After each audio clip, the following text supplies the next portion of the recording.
మొన్న ఒక నెల రోజులు వీళ్ళు తిరుగుతూనే ఉన్నారు. మేము సోషల్ మీడియాలో వాళ్ళు మాట్లాడుతున్న మాటల్ని, ఆ పిల్లలతోని ప్రతిజ్ఞ చేస్తున్న ఆ సన్నివేశాల్ని, వీళ్ళిద్దరూ వాళ్ళతో మాట్లాడుతూ అలా ముందుకు చేతులు చాపించి వాళ్ళతో ప్రతిజ్ఞలు చేయించటం. ఒక వ్యాను కూడా ఫోటోలో కనపడింది. ఆ వ్యాన్లో ఒక టీం బయలుదేరింది, వెళ్ళింది. ప్రకృతి, విజ్ఞానం, రాజ్యాంగం. ఇందాకెవరో మాట్లాడుతూ అన్నారు, ఇవన్నీ కాపాడుకోవాల్సిన అంశాలు వీటి కోసమని.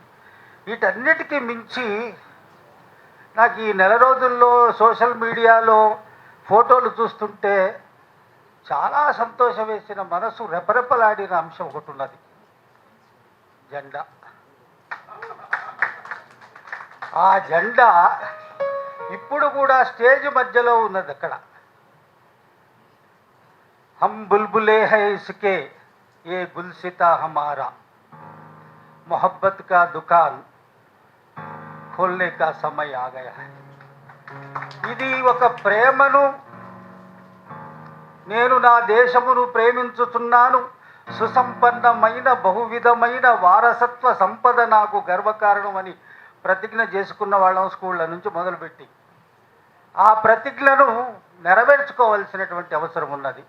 పొద్దున జయరాజనతో మాట్లాడుతుంటే రెండు మూడు మాటలు అనుకున్నాం.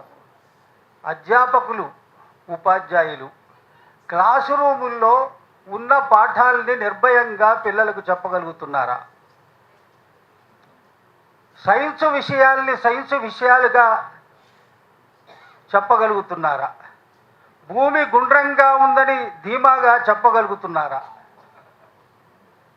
లేదు, ఒక అధ్యాపకుడు, ఉపాధ్యాయుడు భావి భారతదేశాన్ని నిర్మించడం కోసం, ఆ పిల్లల్ని గురువుగా బోధ చేయడం కోసం, అరే బాబు నువ్వు ఆ కటింగ్ చేసుకొని రారా, అరే బాబు అట్లా కాదు బట్టలు, ఇట్లా ఏదో మతానికి సింబలైజ్ చేసే బట్టలు కాకుండా ఇటువంటి వేసుకురారా అని చెప్పగలుగుతున్నారా? చెబితే ఆ ఉపాధ్యాయుడిని చంపకాయలు కొట్టడమే కాదు, ఊరంతా కొట్టడమే కాదు, దండాలు పెట్టించి నమస్కారాలు పెట్టించి వాడు ఈ రకమైనటువంటి భయోత్పాతాన్ని కలిగించేటువంటి ఒక సందర్భంలో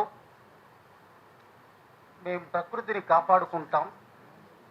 మేము ఈ దేశానికి ఏ శాస్త్రీయ దృక్పథం అవసరమో దాన్ని కావాలని అడుగుతాం.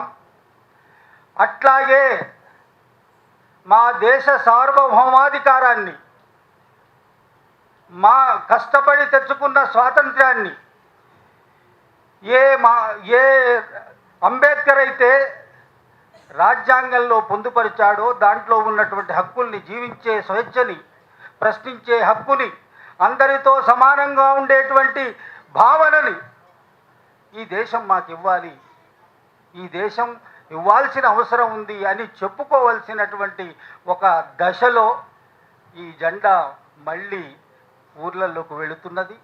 ఇందాక ఇది ఒక అడుగు అని గోవర్ధన్ అన్నాడు.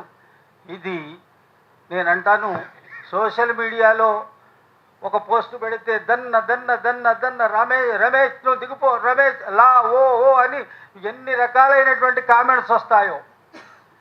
అరే ఒరే అని లాంటి మాటలతో పోయి ఇంకా లోపలికి పోయి తిట్టేటువంటి స్థితి ఉన్నటువంటి భారతీయత అనుకుని చెప్పుకున్న దాంట్లో మనం అందరం క్రమశిక్షణ ఉన్నటువంటి డిసిప్లిన్డ్ భారతీయులంగా మనం అందరము ఒక అద్భుతమైనటువంటి సహజీవనమైనని ప్రబోధించే ఒక భాషను మళ్ళీ ఈ దేశానికి ఇవ్వాల్సినటువంటి అవసరం ఉన్నది. అమ్మ, తల్లి, చెల్లె, బాబాయ్, మామయ్య, ఎట్లున్నావు నాయన, ఎట్లున్నావు తండ్రి, తాత, ఎట్లున్నావని పిలుచుకునేటువంటి ఒక గొప్ప గౌరవప్రదమైనటువంటి అలాయి బలాయి సంస్కృతి మనది. ఇప్పుడు రే ఏంద్రా, నువ్వేడురా, నువ్వు కులమేంద్రా, నీ మతమేంద్రా, నువ్వేంద్రా. అసలు సోషల్ మీడియాలో ఆ రీల్స్ రీల్స్ ఎవడు కనిపెట్టిండో అదంతా సోషల్ మీడియా. వినలేక చస్తున్నాం, వినలేక బాధపడుతున్నాం.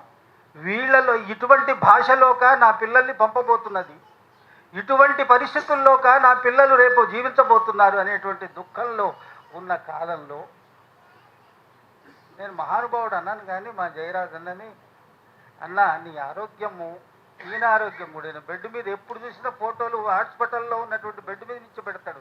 ఇంత కష్టం వచ్చి ఆయనకేమో ఇక చెప్పకూడదు, కళ్ళల్లో నీళ్లు తిరుగుతాయి. ఆయన అటువంటి పరిస్థితుల్లో కూడా ఆ త్రివర్ణ పతాకాన్ని చేతబూని ఆ 3 మాటల్ని తీసుకొని తిరుగుతున్నాడు.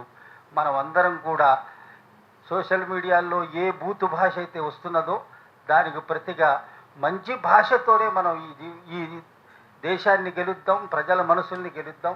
అటువంటి సైనికుల్లాగా తయారు కావాలి. కొంతమంది తిరుగుతుంటారు, కొంతమంది సోషల్ మీడియాలో మనం చేసే పని చేస్తుంటాం.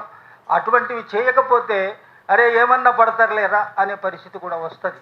అందువల్ల అటువంటి దశ రాకుండా ఉండటం కోసం ఈ యాత్ర ప్రకృతి కవి జయరాజు విజ్ఞాన దర్శిని రమేష్ సారథ్యంలో ఈ 4 రోజుల పాటు నడిపిన ప్రకృతి వైజ్ఞానిక యాత్ర ఇక నిరంతరం జరగడానికి అన్ని జట్లు కదలాలని, ఈ అన్ని జట్లు అక్కడక్కడ కదిలి ఒక పెద్ద జట్టుగా మారాలని, ఆ పెద్ద జట్టు మాత్రమే ఎదుటి వారికి సమాధానంగా నిలబడుతుందని కోరుకుంటూ చెప్పుకుంటూ నేను సైతం ప్రపంచాగ్నికి సమిధనొక్కటి ఆహుతిస్తానని, నేను కూడా ఒక సమిధని, నేను కూడా ఈ రకమైన దాంట్లో పాలు పంచుకునేవాడిని.